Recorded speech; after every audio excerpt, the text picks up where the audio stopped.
you can use this in FC26 during the beta if you want to right now. But you can also use this in FC25. That's all I can say regarding that. But the 4-4-1-1, I just kind of wanted to go over the final ones now of each variation of the formation. Now, just the final ones, but also if those that are playing the beta, because the formations are the same that we know from the pitch notes, that's all I can say regarding that. They will basically transfer automatically, and even the codes will transfer. So if you use this code over here, you could use the same thing, for example, in FC26.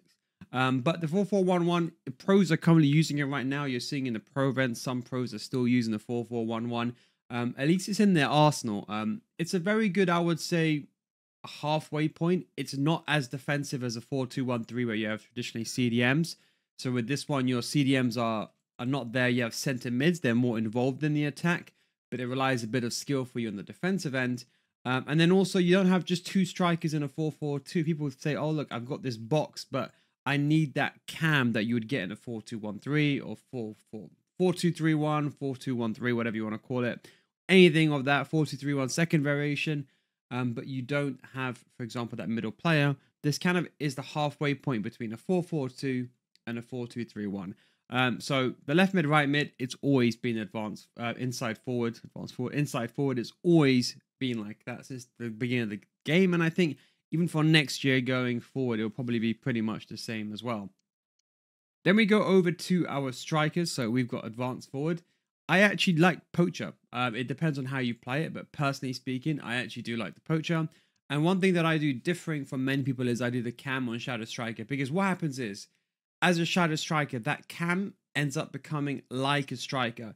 The way I look at a Shadow Striker is, this is a cam, let's say, and this is a striker. The Shadow Striker is basically in between. They do both.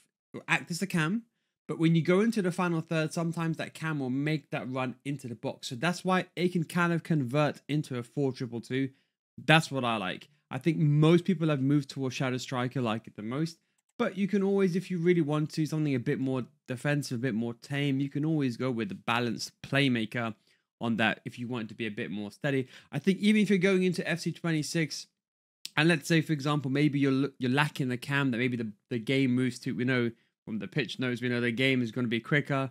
But let's say the game is moving a bit too quick and you want that player to stay there, you could use something like a playmaker because they're a bit closer to your defense. Whereas something the Shadow Striker in the final third kind of goes beyond that, and you may not want that. Now, two center mids, I think box to boxes are always the way to go. If you ask me personally speaking, I would say only if you struggle defensively, you could consider putting one of these on holding defend. So at least you have one player that stays back and one player that goes forward. I think most top tier players, I would say, will traditionally use two box to boxes, because they'll both run forward. But of course, be careful. You know, if you're using two box to boxes and you're using this formation and you're conceding, it's not because the formation is bad, it's because you're bad. I'm just going to speak facts now. You need to know when, if you have a player running forward and you lose the ball, you got to realize, okay, I need to start running back with this player. I got to stop running forward. I mean, I'm not going to live in some fantasy land and tell you some Disneyland like the game's going to do anything for you. If you don't run back with that center mid, you're left to your own devices. You're going to concede, no matter what you think what's going to happen.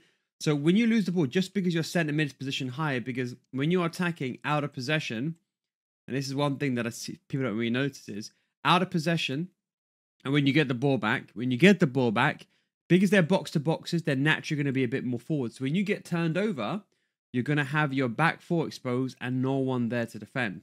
And what people do is, because the ball is technically closer to the center mid, even though they don't mean to, naturally, psychologically speaking, they use their center mid to run out. And that is why they concede. So get into the habit of running back with your center mid if you don't have CDMs. There's no other way of putting it. I'm just going to be straight and direct. If you really want to impress, what you got to do. One thing I want to mention is, so if you want to put one holding, that's fine. So let's say you attack more than a left-hand side, you can put the opposite side like that. And that way you got someone on kind of like a stay back while attacking, like the old school days. Now, one of the instructions I really like here, it's not in FC25, but we saw it on the pitch notes, if you know what I mean. So it could technically work in FC26, if you know what I mean. Inverted wingback. Now, what I can't talk about the beta, of course, but I can talk about what happened before the beta, which was what I experienced. The inverted wingback, I actually really liked it, because what it did is it allowed you to basically go in between. So let's say, for example, like this, And the vertical wing back basically goes in between the left-hand side and the centre mid, left mids and the centre mids. And it kind of plays as that additional winger is probably the best way of putting it. I actually really like it. I would say definitely give it a go if you are playing FC26 beta. But otherwise, balance for both of them is fine. The only reason why you'd really go to like defend is like at this stage of the game, if you're on SC25, you have all 99 rated players anyway, if you're asking me. So you don't need to struggle. You won't struggle with them coming out of position and running back because you'll have the pace.